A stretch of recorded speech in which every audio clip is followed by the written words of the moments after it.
Hello दोस्तों, नमस्कार। स्वागत है आप सभी का एजुकेशन मंत्रा में। दोस्तों, विद्यार्थी जीवन से संबंधित महत्वपूर्ण अपडेट्स आपको लगातार एजुकेशन मंत्रा के माध्यम से प्रोवाइड की जाती हैं। तो ऐसे में इस वीडियो में हम बात करने वाले हैं एडेड जूनियर शिक्षक भर्ती और यूपी ट्रिपल एस सी पेट के बारे में, क्योंकि दोनों क्या हैं, बहुत ही ज्वलंत प्रश्न हैं। अभ्यर्थियों के मन में बहुत सारी दुविधाएं हैं। विधानसभा चुनाव नज़दीक है, तो ऐसे में क्या कुछ परिवर्तन की बयार आएगी। सपा सरकार एक तरफ कह रही है कि हम 2 लाख नौजवानों को शिक्षा विभाग में नौकरी देंगे, और इसके बाद कांग्रेस का कहना हम 20 लाख युवाओं को नौकरियां देंगे। तो बड़े बड़े वादे विपक्षियों के द्वारा किए जा रहे हैं। तो ऐसे में सत्ता में जो है सरकार, जो पक्ष है, सत्ताधारी सरकार जिसको कह लें, तो वो क्या कुछ करेगी ऐसे चेंजेस जिनकी वजह से ये वोट बैंक खराब ना होने पाए या डाइवर्ट ना होने पाए। तो ऐसे में बहुत ज़्यादा ज़रूरी हो जाता है कि ज़्यादा से ज़्यादा युवाओं के लिए अभी आप रोज़गार उपलब्ध करा दीजिए, तो आपका जो कार्य है वो ढंग से हो पाएगा। और कहीं ना कहीं देखिए, मैनिफेस्टो में होना चीज़ें अलग सी बातें होती हैं, लेकिन उनको धरातलीय रूप देना वो अलग होता है। लेकिन ये भारत में क्या है, लोग एक तरीके से बयार रहती है, जिधर जो कुछ दिखा बढ़िया तो उधर दौड़ पड़े। तो ऐसे में देखते हैं क्या कुछ होगा। लेकिन इसी बीच अभ्यर्थियों को क्या चाहिए, परिस्थितियों को भांपें और अपने आप को उसके हिसाब से, उसके लिहाज से तैयार करें। तो चलिए हम सबसे पहले बात करते हैं एडेड जूनियर शिक्षक भर्ती की। तो दोस्तों, अगर इसमें बात किया जाए तो टीजीटी और पीजीटी के रिजल्ट ने एक बड़ी उम्मीद जगाई है एडेड जूनियर के भर्ती के स्टूडेंट्स के लिए। जो बड़ी बड़ी कट ऑफ हमारी चैनल में ही बताई गई थी कट ऑफ, और उसको देखकर भयभीत थे छात्र। तो कहीं ना कहीं उन सारे छात्रों के लिए एक बड़ी खुशखबरी है कि सारे चयनित यहाँ से, जो भी, कौन से सारे चयनित यहाँ पे लिखा गया है, ये सारे चयनित होंगे बाहर। कौन से चयनित हैं? जो टीजीटी पीजीटी 2021 में चयन ले रहे हैं। ठीक है, बहुत सारे अभ्यर्थियों से हमारी खुद ही वार्ता हुई है कि उनका यही मानना है कि सर, अगर ज्वाइनिंग हमारी पहले हो जाएगी तो हम बिल्कुल से एडेड जूनियर के लिए आवेदन नहीं करेंगे, चूंकि अभी आपका जो संशोधित उत्तर कुंजी रिजल्ट जारी होगा उसके बाद एक आवेदन करवाएंगे। ठीक है, तो उस लिहाज से देखा जाए, और मुझे जहां तक लगता है कि आपका रिजल्ट 12 नवंबर 14 नवंबर तक आएगा, उसके पहले पहले आपका जो ज्वाइनिंग का प्रोसीजर है वो कंप्लीट हो जाएगा। ठीक है, ज्वाइनिंग जो है कंप्लीट हो जाएगी। ऐसे में आप देखिएगा, भले रिजल्ट आ जाएगा, उसके लिए आवेदन होगा 8-10 दिन, तो मिड नवंबर तक में 100% सभी टीजीटी और पीजीटी वालों को ज्वाइनिंग कर देंगे। क्योंकि संस्था का आवंटन देख रहे हैं, एक दिन का समय नहीं दे रहे हैं। जिस दिन रिजल्ट आ रहा है उसी दिन संस्था आवंटन के लिए आप फॉर्म भरिए। उसी दिन रात को 11 बजे रिजल्ट दे रहे, 12 बजे से फॉर्म भरना आप शुरू कर दीजिए। तो आप इंक्लिनेशन, झुकाव और क्या रुझान है आयोग का वो समझ सकते हैं। इनको भर्ती 31 अक्टूबर के पहले पहले पूरी करनी है। मैंने आपको कई बार बताया है, और ये भी बताया है कि आपका पीजीटी का रिजल्ट 2 फड़ में आएगा। जो लगातार अपडेट को सुनते हैं, वो पूरी सुनते हैं, वो बखूबी जानते हैं एजुकेशन मंत्रा की विश्वसनीयता और छात्रों को साथ लेकर चलने की क्या कुछ हमेशा से बात रही है। तो इसी परिप्रेक्ष्य में बताना चाहेंगे कि आपका 31 अक्टूबर को दोस्तों जो पीजीटी का बचे हुए सब्जेक्ट का रिजल्ट है वो भी आ जाएगा, और इनकी सुनवाई है सुप्रीम कोर्ट में। तो ये सारा डेटा ले जाके रख देंगे कि हाँ भैया, हमारा कंप्लीट हो गया है। तो ऐसे में दोस्तों अगर देखा जाए तो कट ऑफ काफ़ी नीचे आने वाली है। मैंने आपको पहले भी वीडियो के माध्यम से बताया, हिंदी की कट ऑफ में आशातीत गिरावट होगी, संस्कृत में होगी, इंग्लिश में भी होगी, आपका सोशल साइंस में भी देखने के लिए मिलेगा, लेकिन साइंस में थोड़ा सा कम देखने के लिए मिलेगा। मैंने उसका रीज़न एक आपको बताया है कि ज़्यादातर स्टूडेंट्स जो हैं साइंस के, उनकी एकेडमिक बेहतरीन है, चाहे वो बीएड हो चाहे डीएलएड हो। डीएलएड के बहुत सारे स्टूडेंट्स से देखिए, साइंस में तो बहुत कम मार्जिन लेके चल रहे हैं लोग। 100 से लेकर 107 तक में सारे समिट गए हैं। चूंकि 97 तो कट ऑफ है, 90 कट ऑफ है आरक्षित के लिए, तो बहुतों का 90 ही नहीं पूरा हो पाया है। तो आरक्षित का देखेंगे तो 90 से वो 100 तक के बीच में है। 90 से 95-96 तक ज़्यादा गया है आरक्षित। इसके अलावा बहुत ऐसे आरक्षित हैं जो एकदम से पीछे रहे। और इसके बाद जो यूआर का है भाई, 97 में क्वालिफाई किया तो 105-6 बस इतना मैक्सिमम है साइंस में। और जो ज़्यादा बता रहा भाई फर्जी है। फर्जी का मतलब फर्जी बोल रहा है वो 120। यार साइंस में मैं बिलीव ही नहीं कर सकता। कौन सा इतना बड़ा जो है चाणक्य आ गया, या कह लें आर्यभट्ट आ गया, या वराह मिहिर आ गया जिसने 125 ठोंक दिए भाई, कहाँ से लेगा वो? 40 अंक मान लिया पेपर 1 से घसीटा होगा जो कॉमन वाला था, तो इधर से भैया 80-85 क्वेश्चन मायने रखता है, आप कहाँ से ले आओगे?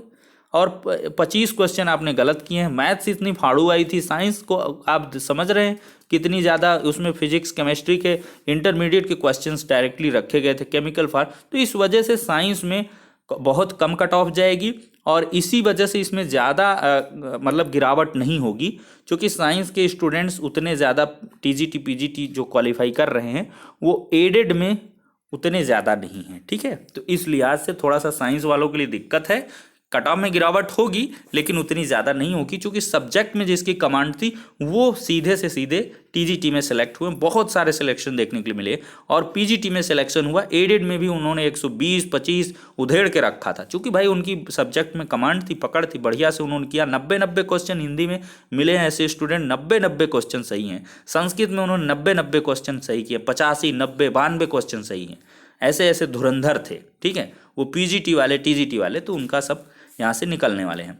अब दोस्तों एक बड़ा यहाँ पे मामला देखने के लिए मिला है और आपको हम बताना चाहें कि जूनियर हाई स्कूल शिक्षक भर्ती में यहाँ पर देखा जाए तो आपत्तियों की भरमार है। 100 उत्तरों पर आपत्ति। अब ये आप सोचेंगे कि सर क्वेश्चन तो 150 थे, ये 100 आपत्तियाँ तो 150 नहीं थी। क्वेश्चंस आप देखें 50 कॉमन में थे और फिर इसके बाद 100 क्वेश्चन आपका हिंदी में हो गया, 100 संस्कृत में हो गया, 100 इंग्लिश में हो गया, हिंदी संस्कृत इंग्लिश 100 एसएसटी में हो गया, 100 क्वेश्चन आपका मैथ एंड साइंस में हो गया। तो ये कितने हो गए? 500 हो गए। और इधर से 50 क्वेश्चन आपके कॉमन वाले 550 और 50 क्वेश्चन किस में? आपके प्रधानाचार्य वाले में। तो कुल मिला के 600 क्वेश्चन थे। तो 600 क्वेश्चन में लगभग 700 उत्तरों पर आपत्तियां जाहिर की गई हैं और 754 अभ्यर्थियों ने ऑनलाइन जो आपत्तियां हैं वो दी हैं।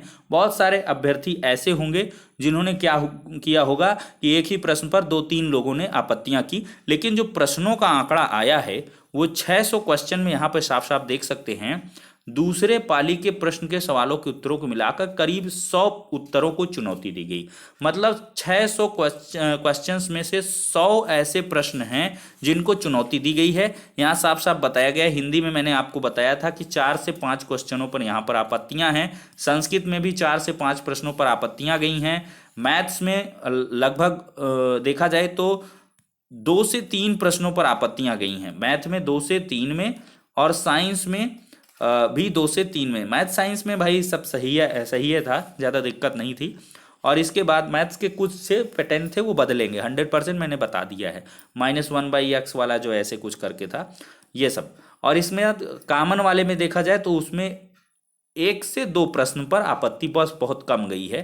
बाकी इंग्लिश में भी आपत्तियां बहुत कम देखने के लिए मिले हैं, हिंदी में सबसे ज़्यादा, फिर इसके बाद आपका संस्कृत में, और फिर इसके बाद एसएसटी में भी आपत्तियां 3 से 4 प्रश्नों पर की गई हैं। तो इस प्रकार से कुल मिला के 100 प्रश्नों पर आपत्तियां की गई हैं और ऐसी पूरी उम्मीद है कि 3 से 4 अंक यहाँ पर 3 से 4 प्रश्नों के उत्तर तो 100% यहाँ पर बदलने वाले। पूरे की मैं बात कर रहा हूँ, पूरे में। और आपको देखा जाए तो पेपर 1 में कॉमन में 1 अंक की उम्मीद है एक क्वेश्चन में, और यहाँ पर अगर हम देखेंगे मैथ एंड साइंस में तो लगभग 2 से 3 प्रश्न के उत्तर 100% बदलेंगे क्या, इसमें कॉमन मिलेगा, गलत उत्तर हैं। और इसके बाद आपका इंग्लिश में लगभग 1 या 2 प्रश्न देख सकते हैं, 1 होगा या 2 होगा हार्डली, इस तरीके से 1-2 क्वेश्चन ऐसे हैं इंग्लिश वाले। और बाकी इधर से संस्कृत में 1 से 2 सवाल और हिंदी में 1 से 2 सवाल। ज़्यादा हेर फेर पीएनपी कभी नहीं की अपने इतिहास में, तो इस बार भी नहीं करेगी। तो वही 3 से 4 क्वेश्चंस में आप अगर थोड़ा बहुत 1-2 नंबर वाले ही उम्मीद बांधें, अगर 2 नंबर से आप कट ऑफ में रह रहो तो उम्मीद रखो कि मे भी आपत्तियों से आपका लाभ मिल जाए। तो 500 रुपये ऑनलाइन जो है आवेदन किया गया है और 10 नवंबर को जो आपकी कहले संशोधित उत्तर कुंजी है वो जारी कर दी जाएगी और फिर इसके बाद 12 नवंबर का आपका रिजल्ट आ जाएगा। ये थोड़ा सा डिलेड हो सकता है 1-2 दिन, अदरवाइज ये 12 से 14-15 तक के बीच में 100% आ जाना है। इसका आप स्क्रीनशॉट भी सेव कर सकते हो। 15 नवंबर के पहले 100% आपका रिजल्ट होगा। चुनाव सामने है, सरकार बखूबी जानती, भर्तियां करनी पड़ेगी। कुछ करके दिखाना होगा इतने कम समय में, तभी बात बनेगी। क्यूआर कोड में छिपे हैं राज। जी हाँ दोस्तों, मामला है यूपी ट्रिपल एससी पेट का।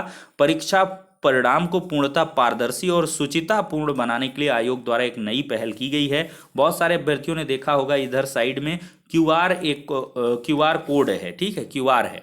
तो उसमें क्या है, इसका मकसद है परीक्षा परिणामों में असामाजिक तत्वों द्वारा किसी भी प्रकार की गड़बड़ी या स्कोर कार्ड में छेड़छाड़ कर जो है फर्जी स्कोर कार्ड बनाने की संभावना पूरी तरीके से समाप्त हो। इस क्यूआर कोड को स्कैन करके किसी भी स्कोर कार्ड की प्रामाणिकता की पुष्टि की जा सकती है। वह अभ्यर्थी के व्यक्तिगत विवरण सहित उसके प्राप्तांकों यानी स्कोर को भी आसानी से देखा जा सकता है। तो दोस्तों ये हो जाती है क्यूआर कोड की बात। अब हम बात करते हैं उम्मीदों की, संभावनाओं की। देखिए पीटी के रिजल्ट को लेकर बताया 15 नवंबर के बाद आएगा, लेकिन छात्रों के इतना ज़्यादा कहीं ना कहीं सोशल मीडिया में वॉलेंटियर्स हैं, वो देखते हैं, रिएक्शंस बताते हैं, अभ्यर्थियों को उबाल था। 20 लाख है, 20 लाख ने फॉर्म भरा, 17 लाख का अपीयरेंस रहा। सब लोग एकदम से तमतमा गए थे कि भाई रिजल्ट इतना देर कैसे। तो देखिए दिन रात का इंतजार खत्म हुआ, 1 से 2 दिन में फट से रिजल्ट आ गया। अब क्या है, लेखपाल के लिए इनको एक ट्रिपल सी वाला, मैं कहता हूं ऐसे जो संशोधन है ना, चुटकियों में होते, चुटकियों में ऐसे संशोधन। एक दिन आपकी कैबिनेट की मीटिंग होगी और इसके बाद संशोधन पास हो जाएगा, कोई दिक्कत नहीं। ये तो यूपी ट्रिपल एससी, जब बेसिक की नियमावली में संशोधन एक एक दिन में हो जाते हैं, तो ये तो यूपी ट्रिपल एससी पेट का मतलब यूपी ट्रिपल एससी का जो नियमावली उसमें संशोधन आराम से हो जाएगा, कोई दिक्कत नहीं है। ट्रिपल सी को वहाँ पे इंक्लूड कर देंगे स्पेशली लेखपाल जैसी भर्तियों के लिए। बस इसके बाद आपका खटाक से नवंबर लास्ट तक आपका विज्ञापन आ जाएगा। आप हार्डली मानेंगे तो ये दीपावली में थोड़ा सा इधर डिस्टर्बेंस होगा, लेकिन मे भी आपका 15 नवंबर के बाद आपको पूरी तरीके से खुशखबरी मिल जाए लेखपाल भर्ती। और ये परीक्षा इसी शासनकाल में होगी, आप 100% सुनिश्चित हो लें। जितने यूट्यूबर्स आपको गुमराह कर रहे हैं आप उनको गाली दोगे, क्योंकि आपके लिए समय बचेगा नहीं। लेखपाल का सिलेबस अलग सा है, तो उसके लिए अभी से जुट जाओ। जो लेखपाल बनना चाहते हैं, जो टीचर बनना चाहते हैं, वो टीचर वाला पढ़ें। वो ग्रामीण परिवेश वगैरह का तामा झामा आता है, उसको मैं पढ़ा दूंगा, कोई दिक्कत नहीं है। बहुत शॉर्ट नोट्स आपको दे दिए जाएंगे। बाकी हिंदी भाई आपका भर्तियों में, शिक्षक भर्तियों में आएगा, क्या दिक्कत है, जीके जीएस भी आएगा, सब पढ़ डालो मसक के, कोई दिक्कत नहीं है, ठीक है। तो ये आपके लिए एक मौका है। एएनएम वाले अपना लगे रहें। एएनएम और लेखपाल का लगभग देखिएगा एडजेसेंट जो विज्ञापन है वो जारी होगा, एक के बाद एक, ठीक है। तो फिलहाल के लिए तैयारी में जुटे रहिए। और इस वीडियो में इतना ही करते हैं, नेक्स्ट वीडियो मिलते हैं, क्योंकि वीडियो काफ़ी लंबा हो रहा है। वीडियो पसंद आया हो तो लाइक ज़रूर ठोकना दोस्तों, और चैनल पर फर्स्ट टाइम विजिट कर रहे हो तो सब्सक्राइब कर लेना, एट लास्ट रिक्वेस्ट कर रहे हैं। नेक्स्ट वीडियो में मिलते हैं।